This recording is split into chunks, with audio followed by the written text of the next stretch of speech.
Kisah orang kudus hari ini tanggal 20 Mei adalah Santo Protasius Cheongkukbo. Halo teman-teman, jangan lupa like, komen, dan subscribe. Jangan lupa juga ya hidupin loncengnya. Selamat menonton channel Pak Aman. Dadah! Protasius Cheongkukbo adalah salah seorang dari 103 martir Korea. Ia lahir di Sangdo, Provinsi Gyeonggi pada tahun 1799 di keluarga bangsawan. Pada saat kelahirannya, keluarganya adalah keluarga yang berpengaruh dan kaya. Namun demikian, kakeknya membuat banyak kesalahan dan berbagai ketidakberesan sehingga menghancurkan keluarganya.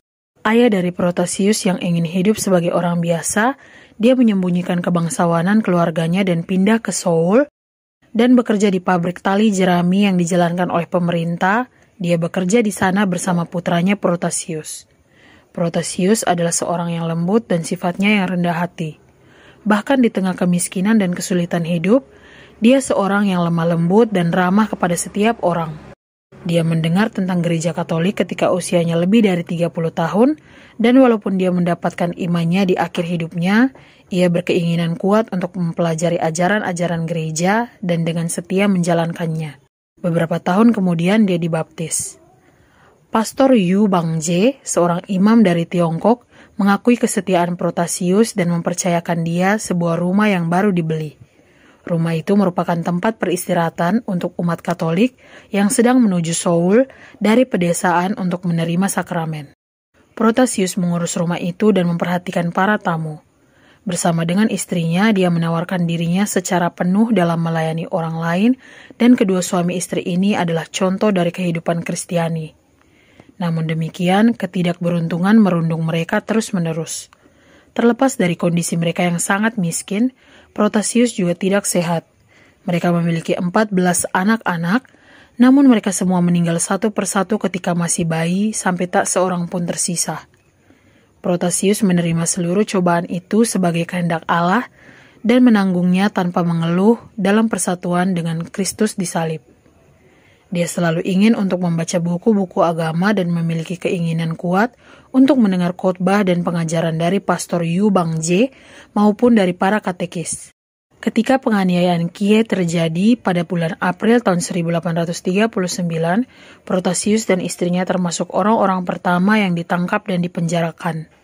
Di sana mereka mengalami siksaan dan penyidikan yang sangat kejam, namun dia menolak untuk menyerah dari agamanya.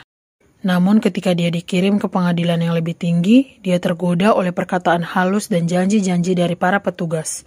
Selain itu, kondisi fisiknya yang begitu lemah dan diperparah oleh hukuman berat yang melemahkan hatinya. Akhirnya dia jatuh ke dalam godaan dan menyatakan bahwa dia akan menyangkal imannya. Tak lama kemudian dia dilepaskan dari penjara dan dipulangkan, namun pada saat dia tiba di sana dia dihantam oleh penyesalan. Dia sangat menyesali kemurtatannya dan tidak dapat makan maupun tidur. Dia menghabiskan seluruh waktunya dalam penyesalan, tangisan, dan doa tobat.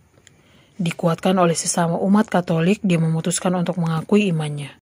Dia pergi ke pengadilan untuk menyerahkan diri dan memberitahu hakim bahwa dia menarik kembali pernyataan kemurtatannya. Penjaga bertanya, "Mengapa kamu kembali?" "Saya telah mengkhianati gereja, namun sekarang saya bertobat. Saya harus menarik kembali penyangkalan saya kepada gereja sebagai pernyataan kebenaran. Sebagai seorang beriman yang setia kepada Kristus dan gereja, saya akan menebus dosa saya. Saya harus memberitahu hakim tentang ini." "Lihatlah, idiot. Apa yang telah dilakukan tidak dapat dibatalkan. Kamu tidak dapat mengubahnya jadi enyalah," jawab penjaga. Penjaga mengabaikan dia dan memperlakukan dia sebagai orang gila ketika Protasius memaksa untuk menuju ke pengadilan. Namun penjaga tidak memperbolehkan dia bertemu dengan hakim. Pada hari ketiga ia kembali lagi. Protasius terkena penyakit sehingga dia sulit untuk berjalan. Sekali lagi penjaga menolak untuk memberikan izin kepadanya untuk bertemu dengan hakim. Pada saat ini dia menunggu di luar pengadilan sampai hakim keluar dari sana dan akhirnya mereka bertemu. Pada waktu itu tanggal 12 Mei. Protasius berkata kepada hakim bahwa ia ingin menarik kembali pernyataan kemurtatannya dengan berkata demikian, "Saya seorang pendosa, namun saya telah bertobat dari kemurtatan saya. Saya seorang yang mempercayai agama Katolik dan telah datang untuk menebus dosa saya. Saya ingin mati sebagai Katolik. Mohon bunuh saya.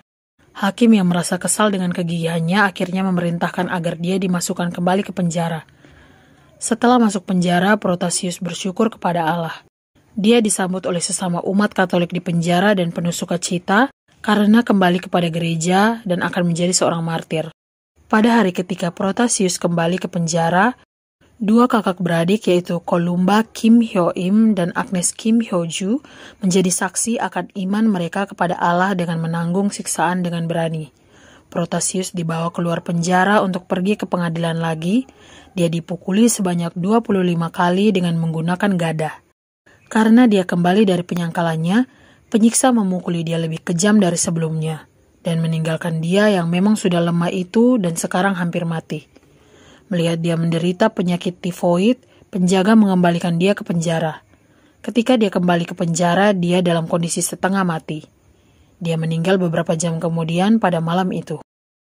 Pada saat itu tanggal 20 Mei tahun 1839 dan dia berusia 41 tahun. Protasius Chongkukbo merupakan orang pertama yang memenangkan kemartiran setelah perintah dari pemerintah untuk melakukan eksekusi yang diumumkan pada bulan April tahun 1839. Kelemahan dia di awal diubah menjadi kemenangan dengan imannya yang sejati. Ia dikanonisasi pada tanggal 6 Mei tahun 1984 oleh Paus Yohanes Paulus II.